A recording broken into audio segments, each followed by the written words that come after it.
Hello guys, KGF Chapter 3. जब समंदर ने उसे निगल लिया, दुनिया ने सोचा कहानी खत्म हो गई है।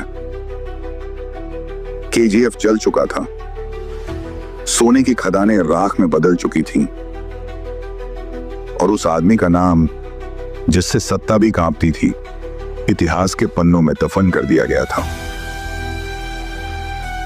रमिका सेन ने एक आदेश दिया और कुछ ही मिनटों में रॉकी का स्वर्ग नरक से भी बदतर बना दिया गया। पर रॉकी सिर्फ मिट्टी से नहीं जुड़ा था, वो लोगों की रगों में दौड़ता था।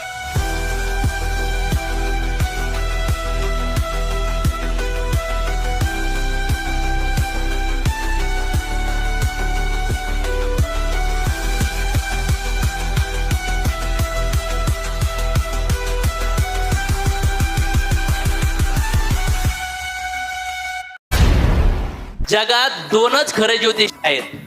इकडं तिकडं हात फिरत बसू नका. इकडं तिकडं हात दाखवत फेस रिडिंग करा, हँड रिडिंग करा, उलटा करा, पलटा करा, खडे घाला, काही घेणं देणं नाहीये. जगात दोनच खरे ज्योतिष आहेत, मनातलं जाणणारी आई आणि भविष्य ओळखणारा बाप. फार मॅटर करते या गोष्टी. आई वडिलाची सेवा केली पाहिजे की नाही केली पाहिजे? केली पाहिजे. किती जणांचे आई वडील नाहीयेत, आई नाहीये किंवा वडील नाहीये? किती जणांची आई नाहीये? किती जणांचे वडील नाहीयेत? किती जणांचे आई आणि वडील दोन्ही पण नाहीयेत? हात वर करा. आई आणि वडील दोन्ही पण नाहीयेत. ओके. किती जणांचे आई वडील आहेत? ज्यांचे आई वडील नाहीयेत ना, लय तडफडतात यार. बघितलं ना तुम्ही बोलताना. आणि ज्यांचे आई वडील आहेत ना, त्यांना त्याची व्हॅल्यू नाहीये.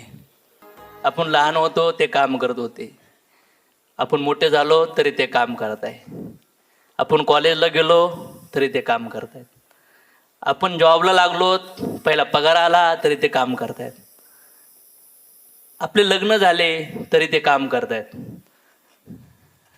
आपल्याला बाळ झाले तरी ते काम करत आहेत. आज फार उतार वयात आहेत, त्यांचं कंबर दुखतंय, त्यांचे गुडघे दुखतात, दात पडायला लागले, चष्मा लागलाय, तरी पण ते काम करत आहेत.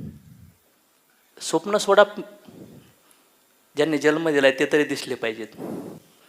केलं पाहिजे मित्रांनो. आणि ह्या शरीरातून मुक्त होण्यासाठी, हे जन्ममृत्यूचं चक्र काढण्यासाठी जो मनुष्य जीवन ज्या आईवडिलांनी दिलाय ना, ते देवापेक्षा गुरुपेक्षा पण श्रेष्ठ आहेत मित्रांनो.